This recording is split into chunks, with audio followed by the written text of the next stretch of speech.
दोस्तों, सबसे पहले तो आप लोगों को नमन करने के साथ साथ मैं उन सभी 26 भाइयों को श्रद्धांजलि देना चाहता हूं, दिल से नमन करना चाहता हूं कि ईश्वर उनके परिवार को आत्म शांति प्रदान करे। जो पहलगाम अटैक में आतंकवादियों द्वारा मारे गए, मैं उनको विनम्र श्रद्धांजलि देता हूं और ईश्वर से कामना करता हूं कि उनके परिवार को एक बल दें, एक संबल दें। ये जो कुछ भी विनाश की लीला हो रही है, ये विनाश की लीला बहुत ही भयावह है, बहुत ही डरावनी है। मैं एक दिन इस चीज पर वीडियो में डाला था कि विनाश की लीला में सब लोग एक दूसरे को मारने, काटने, पीटने, एक दूसरे को नीचा दिखाने, लूट खसोट, छीना झपटी की स्थिति में चले जा रहे हैं। ये दुनिया बड़ी डरावनी होती जा रही है। और यहाँ पर जो कुछ हुआ कि धर्म को देखकर हमला किया गया, हालांकि उसमें कुछ और लोग भी मारे गए।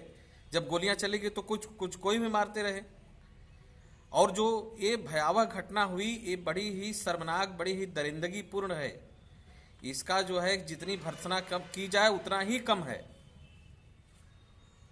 मानवता कहाँ चली जा रही है, प्रेम कहाँ समाप्त हो रहा है, और लोग किस नजरिए से, किस विचार से एक दूसरे के प्रति जलन की भावना रख रहे हैं, इसका यह जीता जागता उदाहरण है पहलगाम अटैक। आज भले ही सेना उनको खोजे, मारे, जो भी करे उन आतंकवादियों को, लेकिन ये जो हुआ दोस्तों, इसमें तो संवेदनशीलता बिल्कुल खत्म हो चुकी है। यानी आदमी के अंदर रोबोटिक की पोजीशन हो गया है। आदमी एक रोबोट की तरह काम कर रहा है। उसके अंदर भावना, प्रेम, करुणा, दया, ममता, ये सारी चीजें मनुष्य के अंदर समाप्त होती चली जा रही हैं। जैसे वो मशीन की तरह व्यवहार कर रहा है, मशीन जैसे होती है उस मशीन की तरह व्यवहार कर रहा है। वो जो लोग जिंदा रहे, घायल बचे, वो लोग अपनी जो कहानी बता रहे हैं कि हम चिल्लाते रहें और वो गोलियां दागते रहे, यह बड़ा ही दुर्भाग्यपूर्ण रहा। अरे कुछ तो शर्म करो, कुछ तो शर्म करो, कुछ तो मानवता को बचा के रखोगे। वो ईश्वर से क्या जवाब दोगे दरिंदों? ईश्वर को क्या जवाब दे दोगे? दरिंदगी का हद मत पार करो, कुछ तो शर्म करो। जो इस तरह की घटनाएं घट रही हैं उसका आप लोग क्या कर सकते हैं दोस्तों? दरिंदगी की कोई धर्म, जाति, मजहब नहीं होता।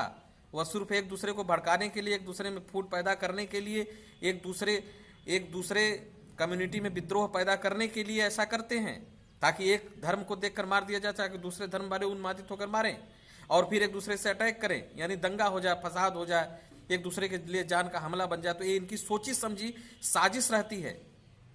सरकार और समाज को इस पर विशेष ध्यान देना चाहिए कि इन आतंकवादियों की सोची समझी चाल रहती है कि किस तरह का स्टंट लिया जाए जिसके कारण विद्रोह भड़के, जिसके कारण दंगा फसाद हो, जिसके कारण एक दूसरे से कट मर जाए लोग।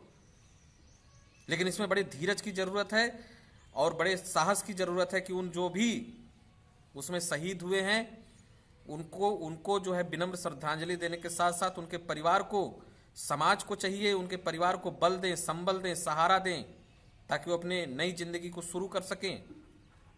और सरकार को भी, जो लोग शहीद हुए हैं, जो लोग पर्यटक जो गए थे, जिनके साथ ये घटना हुई है, उनको कुछ राशियां देना चाहिए, ताकि उनके परिवार को कुछ राशि देना चाहिए, ताकि उनको कुछ आर्थिक सहारा मिल सके। तो दोस्तों, इन्हीं सब बातों के साथ दिल बहुत द्रवित है। मैं सबको प्रणाम करता हूं।